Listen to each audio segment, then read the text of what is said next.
might start, if I may, just by asking each of you if you have a statement you'd like to make, something you'd like to say to the audience. I'd like to do this by surprise, so it's spontaneous. And then we will take questions from the audience and have a kind of back and forth as much as we can. So you were here this afternoon, so we'll ask you first. Well, the thing I like to say most is that I'm really grateful to be here and to see these amazing films that I saw this afternoon and now, which have deeply touched me. I've been to a couple of film festivals of all sorts, not to one that is specifically specialized in mental health, and this has been really, really touching and encouraging, because when I made my film, I was surrounded by people who have made all kinds of, I don't know,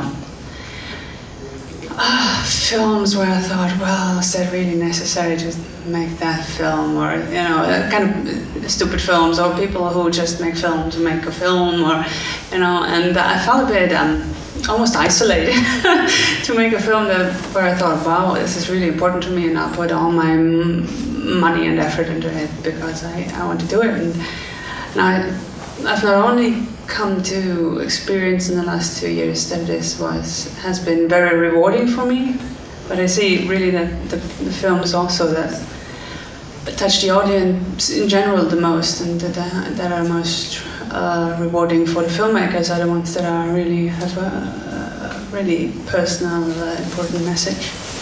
And so this festival has been, a great experience so far.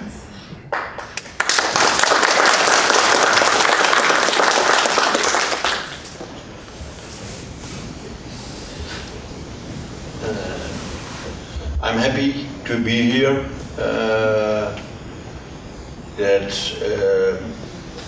everybody can see the message of Sanne.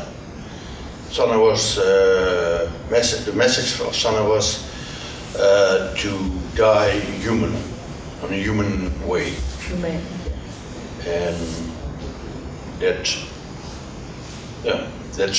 her message, and I'm happy to see that many people can see that.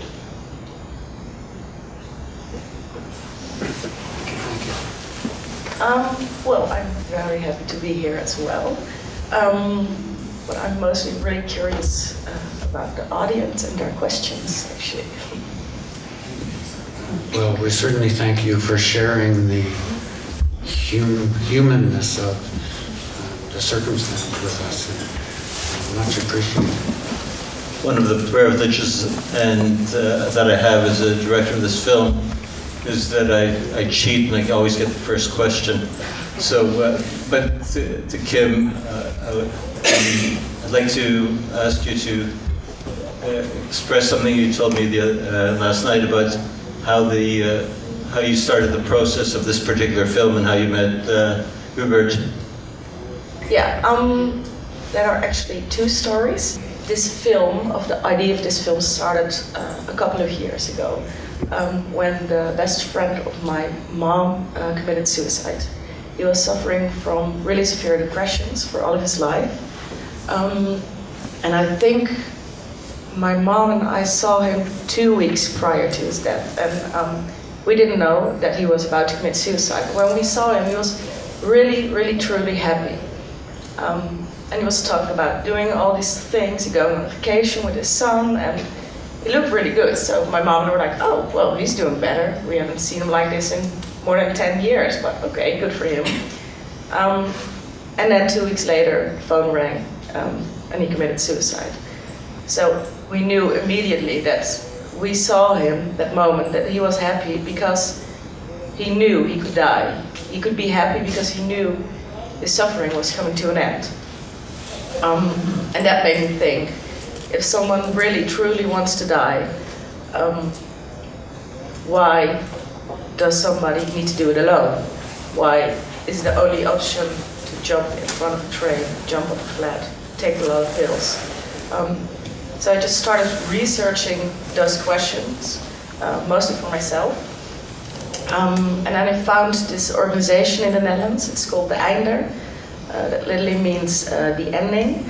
And they inform people on how you can end your life in a humane way. And through this organization, I met Sanne and her father. If there are questions from the audience, just put your hand up, feel free. My sister worked as a caregiver, and the young man had ataxia, I think that's how you pronounce it. Anyway, he strapped himself into his wheelchair, and he just went off the pier. He drowned, in fact. And he sent a text to his mother and to his current caregiver. And it's similar to what you just said, Ms. Faber. I just wondered if it's better if people have support, if in Canada or in the United States it's assisted suicide, so that the person doesn't have to suffer alone and make such a final decision by himself or herself. Well, I think Sanne had the support of her friends, and she had the support of her father. And that made a big difference for her. But without that support, she would have done it anyway. So the fact that her father and her friends supported her made it for her, well, not easier, but she could really find her peace because of that. Hi, this is for Kim and the person who plays the father. Your film touches a very controversial subject in our country right now.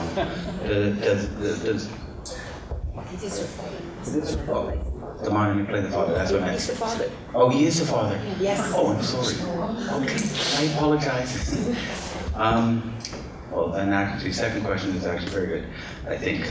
Does the film promote self-euthanization when help might be available, or is it about getting the word out about the rights of the individual to make a choice? And for the father, how, I saw in the film, but how did it have an after effect when it happened?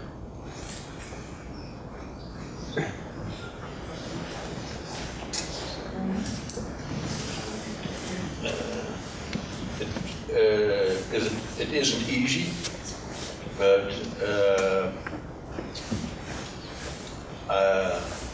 when she has died, I don't have many questions.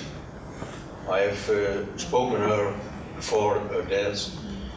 We have talked about everything, and most people confronted with suicide, they are staying alone, and they stay with a question: why could I have? Was it possible to do something? And for me, it was clear. Yeah, and you were able to ask all those questions beforehand because you knew what was about to happen. About your first question, my film is not to promote suicide or self-euthanasia at all. My film is to promote the right to self-determination, that every individual can make a choice for themselves. I understand that this film was shown on Dutch television. And did you get reactions from Holland? I don't know how far it was broadcast, but only in Holland. What were the reactions of the people towards you or towards Hubert about this film? Well, there were a lot of reactions actually. It was in the press a lot as well. And it was mainly positive. I expected some more discussion about my film, even in the Netherlands, but it didn't got to a big discussion actually. Most of the reactions were positive, were a lot of parents who lost a child as well. And, they were really happy with the film because they recognized their own child in the film, and it helped them to process their loss of their own child. Well, and Hubert got a lot of personal reactions. In the supermarket, you told me people that came up to you in the supermarket and but most of them were all positive, right?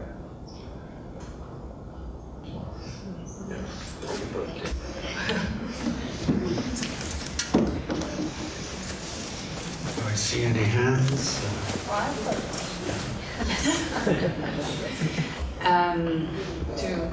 To Hubert, or actually to both of you, about the time when the film was being made, did you have sometimes doubts that it is right to make a film about it? Well, that's a really good question. I had no doubts if the making of the film was okay, but it wasn't easy. It wasn't like, okay, I'm going to make this film, everything's okay. I thought about it a lot, and I had a lot of conversations with Sanne about it. We started, every day I saw her, we started with a talk, and I tried to convince her to stay in this life. Try every morning the same talk. Are you sure? Are you still sure? What if you try this? What if I help you? What if I go to therapy with you every day? What if I do this? What if I do this? Every day the same questionnaire for her, just to make sure that this was really what she wanted. And another thing, when you make a film, you use a quitclaim. It's used when you make a documentary, and the person you are the subject in your documentary sign the quitclaim, and they give away all the rights of the footage. That's really normal when you make a documentary, but for this documentary we reversed it. So instead of she giving away all the rights, we made a quitclaim that she could stop participating in the documentary at any moment, and we must delete all the footage. So if she wanted to stop with the documentary, by law, we needed to delete all the footage, just to make sure the film wasn't, wouldn't press her, It's a question for Dr. Brown. You can take a pass on this if you want, but as a physician and a psychiatrist... Again? Absolutely. As a physician and a psychiatrist, I was wondering how your reaction to letting you go. I mean, I believe there is psychic suffering that's so deep that medicine can't respond to yet, just like there are physical pain syndromes that medicine doesn't know how to deal with yet. So the question is, what do we do at that stage? But more the question is, what's your reaction to letting you go? Well, I certainly would have to agree that medicine and science certainly doesn't know everything, and there's lots we don't know and are struggling to try and figure out. I may have to ask a few questions first before, and then maybe I'll pass and maybe I'll answer, but we'll see. In this, was a psychiatrist consulted during this process? During the process of wanting to end her life? Or Yeah, that we saw in the movie at that time frame. that time. I think she had therapy, even at the end, but she didn't discuss this topic with her therapist. And I think she saw her therapist for the last time probably a month before she ended her life.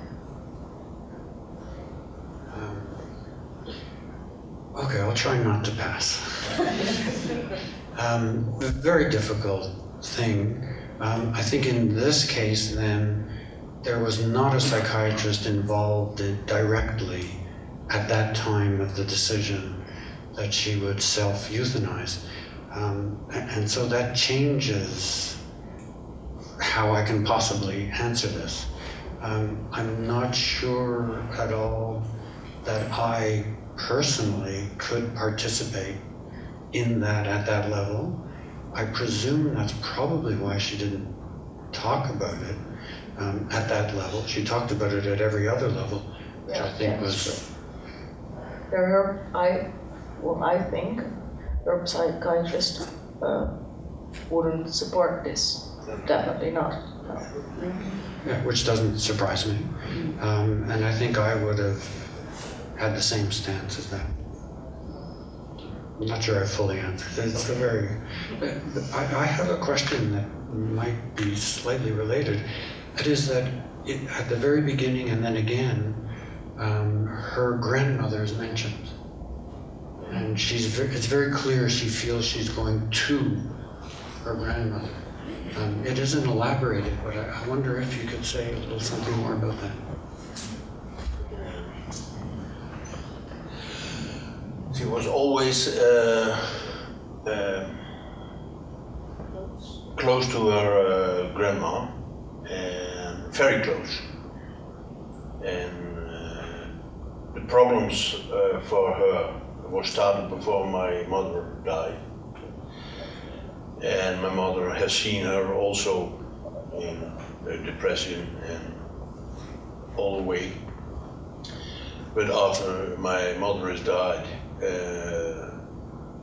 there was a time it's going better with her, and after a while depressions take to, and she was thinking, when I die I go to my grandma, and that was for her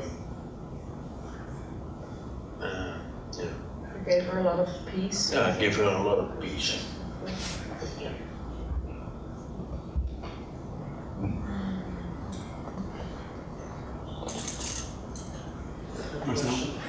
Where's the mother? Sanne had no more contact with her mom over the last years, multiple years actually. And why did she decide to make a movie about her death in the first place? No, she didn't decide to make a movie of this, but when Kim contacted her, then she asked me from, what's your, are you thinking it's good? Yeah, What's your opinion to make a film? And her opinion of the film was to let see the people that you can die on a human way, and self-euthanasia. Yeah, I contacted this organization I talked about earlier. I wrote a letter and I introduced myself in that letter, and I talked about the film I wanted to make, and that I want to learn more about the subject. And this organization spread the letter through their clients. So I got several reactions. I think it was 8 or 9 people responded to this letter, and one of them was Sanne. So I spoke to multiple people, and after a couple of meetings with Sanne, and after Sanne discussed it with her father, we decided to make this film together. It doesn't feel like I made this film. We made it together because it was her message, and she participated in this documentary because she wanted to share this. I have a question for you mentioned that the topic of your film was very important to you, and I'm very curious as to what inspired you to make this film, and if it came from a real experience of someone you know or in your family, or yeah. Yeah, I have had OCD myself. Actually twice during I'm now 34, during my 20s, there were 2 intense periods when I had a psychosis and OCD also as a symptom of this. And I was both times very lucky to have good support, medical and psychological support, and I got through this, so I'm now completely free of these problems. When I made at the time when I wrote the film, the last episode was still hadn't been too long ago. But I didn't actually I didn't set out to make a film about OCD. I wanted to make a film about someone who's struggling and with a difficult life situation and desperately wants to get out. Or to at least go in the right direction, or to take the first step, literally. And I thought for a while, what could this be? What's not, what's something people haven't seen yet a million times? And I realized, wow, I've gone through a really shitty time, and I know everything about it. And this is not my story at all. So, but I knew absolutely what it was talking about. And I wouldn't have made a film about such a thing if I wouldn't have known really what I'm talking about. So I wouldn't have just read it up and, this is the symptoms, and I believe it looks like this. So for me, this was really important that I know what I'm talking about. Yeah. I have a question for you. There is a very short scene in the movie in which he's on the what we call the metro, the subway system, and there are two children playing, and they climb the pole, and he says, slide down. That little bit of playfulness was very short. I could imagine it could easily have been cut out. No one would miss it, but it's wonderful. Where did that come from? Wow, thank you. You're the first person who was commenting on that. To this day, I'm not sure really if it was right to. Yeah, I am sure because I needed this moment kind of, but I wasn't quite sure if I captured it right or if people would get it for me, it was really the idea of he sees a younger self somehow. It was actually meant to be just one boy and a blonde boy, so somehow a younger self, but actually the father came with two, and then we had to take the two.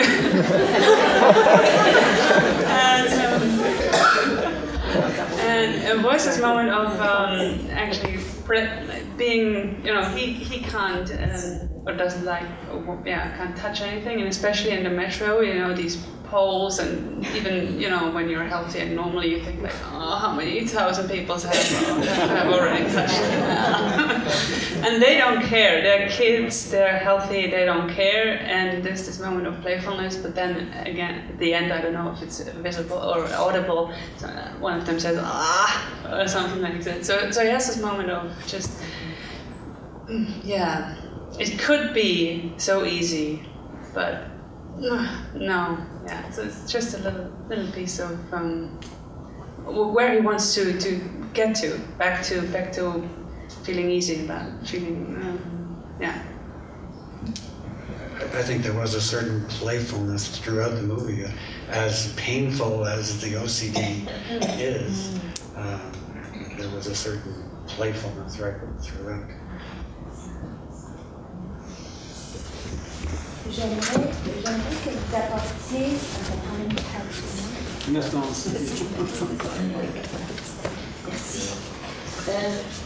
Une question pour le psychiatre, s'il vous plaît. J'aimerais avoir votre opinion sur le deuxième film aussi, concernant le jeune qui pense au suicide, mais que sa sœur vient le chercher. Alors j'aimerais avoir votre perspective de psychiatre par rapport à cette situation-là également, parce qu'on s'en va vers le suicide, mais il revient et à l'intérieur des autres films qu'on vient de voir, avoir votre approche, s'il vous plaît. Am I allowed to pass? Je vais répondre en anglais si... Ok. Ça sera bien plus facile pour moi et peut-être pour l'audience aussi. I think in perhaps each of the movies we saw, even this afternoon and this evening, I think you were here and I mentioned it this afternoon, there is a certain aspect of a going forward in life and what is one's life's trajectory and hopes for life, and then what happens to that. So that trajectory can get crashed, and then there is hopelessness. There's not much hope, and there's no one pulling us forward into life. There may be someone pulling us forward into death, as we've seen, but there's no one pulling us forward into life. In that particular movie that you're mentioning, it seems to me that this young man had lost that forward movement into life. He was into drugs, he was not doing what had been foreseen for him to do, and I think what he had foreseen his life was going to be about. He's then in a way rescued by this rather brilliant child, brilliant at the level of just the acting. To me, I'm always amazed at how these kids can capture and portray these sorts of things. She was phenomenal. But she becomes the personage of someone who he can resume his trajectory in life around. In the other film, the phone call one, that man lost that personage who was keeping him forward in life. And once his wife died, he lost that trajectory. And that was that. So that person, that personage, that's something inside us that keeps us going forward into life, he had lost. And I think that the ending of that film shows you that the caretaking girl who had been listening to him, she was able to encompass all of that. She was extremely sensitive and did everything imaginable to try and help him. But she was able to then turn to her age mate, the young man, and it was as if they would go together in life and they could keep going forward. And even in your film, I mentioned this afternoon, I thought the girl who comes into the train and in a way is sort of playful with him, understanding, caretaking of him. And the movie leaves us with him stepping towards her, and she will, I imagine, pick up his trajectory in life and get him going away from the illness towards living life. That's it. And that question brings us to the end of a wonderful evening, moving evening. And I want to thank very much our panel for coming to Montreal and sharing all of this with us. And I'd love to thank you, and I do thank you all for coming here tonight. And we have one last film tomorrow. And bon cinéma to everyone. Bye.